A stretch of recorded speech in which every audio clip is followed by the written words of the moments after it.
तो गाइस, स्वागत है आपका एग्ज़ाम अड्डा क्लासेस में। और मैं आपका मित्र सुरेंद्र गंगवार। तो क्लास स्टार्ट करते हैं। ज्योग्राफी की क्लास स्टार्ट करने से पहले चैनल सब्सक्राइब कर लें। तो ये 21 नंबर वीडियो है। इसकी 20 सीरीज़ मतलब 20 भाग हम पहले ही अपलोड कर चुके हैं। अपने वीडियो नहीं देखे हैं तो प्ले लिस्ट में जाके आप वीडियो देख सकते हैं। आइए वीडियो शुरू करते हैं। निम्नलिखित में से कौन सी नदी विंध्य सतपुड़ा, गाइस विंध्य और सतपुड़ा श्रेणियों के बीच बहती है? विंध्य और सतपुड़ा के बीच में बहने वाली नदी का नाम पूछा गया है। तो वो नदी कौन सी है? नर्मदा। नर्मदा नदी विंध्य और सतपुड़ा के बीच में बहती है। तो हमारा ऑप्शन नंबर कौन सा सही हो जाएगा? डी नंबर ऑप्शन सही हो जाएगा। आगे बढ़ते हैं गाइस। भारत में प्रायद्वीपीय नदी से संबद्ध सबसे ऊंचा विकास बेसिन है? तो प्रायद्वीपीय नदी मेन पॉइंट 1, इससे सबसे ऊंचा निकास बेसिन कौन सा है? तो कौन सा है? कृष्णा नदी निकास बेसिन सबसे ऊंचा है प्रायद्वीपीय नदियों में।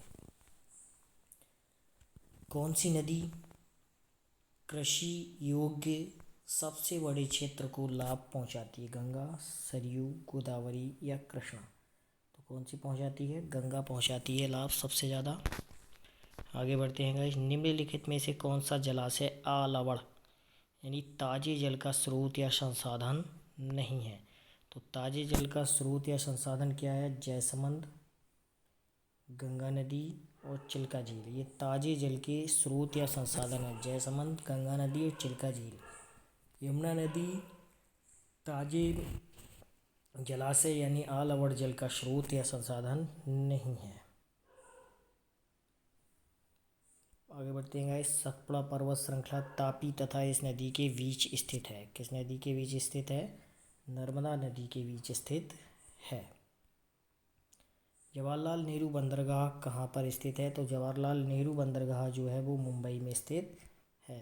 बिहार में बहने वाली 4 नदियों में किसका उद्गम अमरकंटक में है? तो सोन नदी का उद्गम स्थान जो है वह कहाँ है? अमरकंटक में है। सबसे अंदर भूमि द्वारा घिरा पत्तन है? तो भूमि द्वारा घिरा पत्तन कौन सा है? विशाखापट्टनम। विशाखापट्टनम भूमि द्वारा घिरा अंदरूनी पत्तन है, विशाखापट्टनम। कौन सी नदी कच्छ के रण में समाहित हो जाती है? तो लूनी नदी जो है वह कच्छ में जाते जाते दम तोड़ देती है और बिल्कुल गायब हो जाती है। ठीक। गोवा किस नदी पर स्थित है? 4 ऑप्शन है। नर्मदा नदी, मांडवी नदी, तापी नदी या पेन्नार नदी? तो गोवा जो है वह मांडवी नदी पर या मांडी नदी पर स्थित है। हीराकुंड बांध आई होप सभी को पता होगा कि महानदी पर स्थित है। आगे बढ़ते हैं गाइस। एक्स और वाई का मिलान दिया है इसमें, तो ज़्यादा समय नहीं लूँगा। और इसमें देखो, कृष्णा नदी किससे मैच करोगे? एक्स और वाई का मिलान करें तो इसमें ऑप्शन नंबर डी है। इनमें से किसी का किसी के साथ कोई मिलान नहीं है। आगे बढ़ते हैं गाइस। कोलकाता किस प्रकार के बंदरगाह का उदाहरण है? सॉरी गाइस, कोलकाता किस प्रकार के बंदरगाह का उदाहरण है? तो कोलकाता जो है वह नदीय बंदरगाह का उदाहरण है। आगे बढ़ते हैं। भारत में अलवण जल की सबसे बड़ी झील कौन सी है? तो कौन सी है? बूलर झील अलवण जल की सबसे बड़ी झील। खारे पानी की भी झील है। पोत निर्माण यार्ड मझगांव डॉक स्थित है? कहाँ पर स्थित है ये? मझगांव डॉक मुंबई में स्थित है। आगे बढ़ते हैं गाइस और क्वेश्चन नंबर 15 पे आते हैं। वो 16 पे। निम्नलिखित में से कौन सी नदी भारतीय भूक्षेत्र से नहीं निकलती है? तो कौन सी नहीं निकलती है इसमें? ब्रह्मपुत्र। मैंने आप बताया था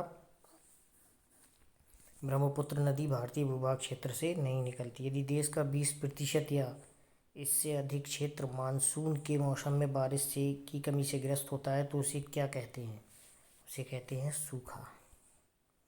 भारतवर्ष का प्रथम हाइडल पावर प्लांट कौन सा है? भारतवर्ष का प्रथम हाइडल प्लांट कौन सा है? कर्नाटक स्थित शिव समुद्रम। क्वेश्चन नंबर 19 पे आते हैं। तालचेर किसके लिए प्रसिद्ध है? ये भारी जल संयंत्र के लिए प्रसिद्ध है? कौन? तालचेर।